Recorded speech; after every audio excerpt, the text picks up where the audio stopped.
السلام علیکم ورحمتالله وبرکاتو. نن غواړم دوستان تاسو ته وښیم چې څنګه کولی شو موږ انټرنیټ ډاونلوډ منیجر یا IDM آنلاین خرید کړو چې بیا موږ ته داسې مسیج رانه کړي په آینده کې داسې مسیج موږ ته په آینده کې رانه کړي یا هم داسې مسیج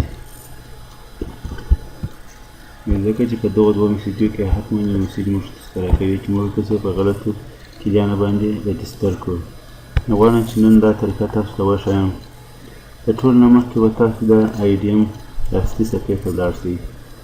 د انټرنیټ ډاونلوډ منیجر اصلي صفحې ته چې ولاړاست د لاست اخري ورژن یعنې د لاستست ورژن چې دوی ورته وایي اخري ورژن به تاسو را ډاونلوډ کړئ. وزن یې 15 MB دی او خو چې کله موږ غواړو چې را ډاونلوډ یې کړو نو د دې وزن 6 MB ته رسېږي. داسې تجربه یې کوو. وزن 6 MB دی. اوس غواړم چې تاسو ته یې وښیم چې څنګه انسټالولی شو او څنګه آنلاین پرې کولی شو. مخکې له مخکې مې را ډاونلوډ کړی دی خو زه تاسو ته طریقه ښیم. د ټول نه مخکې به تاسو راسئ خپل پخوانی انټرنیټ ډاونلوډ منیجر به انسټال کړئ.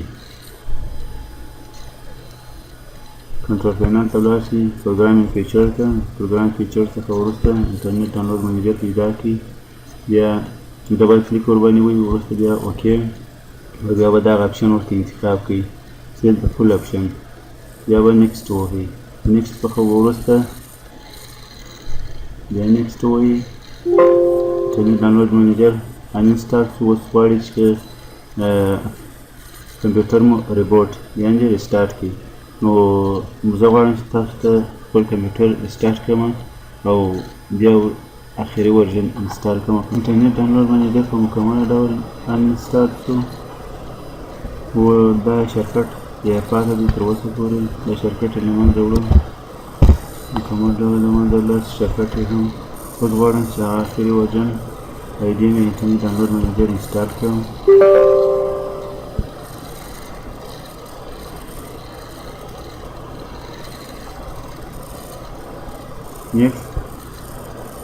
Next سی پروګرام یا سی پروډکټ په سی پروګرام فایل کې ثبتېږي. نیکسټ مخې ته ولاړ شئ.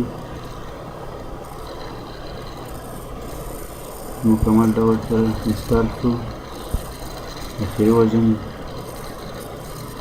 انټرنیټ ډاونلوډ منیجر ډېری کسان ورته IDM وایي. منیجر خپرولی دي رجسټر دلته رجسټر کېږي که تاسو چیرې کلی ولرئ، خو تاسو کولی شئ چې اپډیټ یې هم کړئ. اباوټ IDM به ووهئ، چیک فار اپډیټ، همدغې لارې تاسو IDM اپډیټېږي. اوس خو ما اخري ورژن انسټال کړی دی نو تاسو ته غواړم د کریک طریقه یې در وښیم.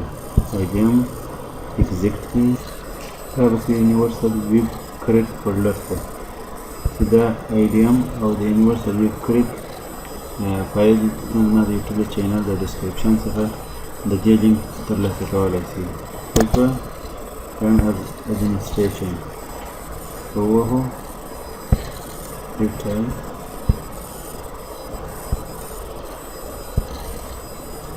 دی.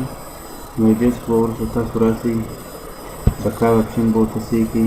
بکاپ IDM access disable IE monitor دا درې اپشنه به ورته سوی کړئ. وروسته به کریک ووهئ. اوس ستاسو IDM په بریا سره کریک شو.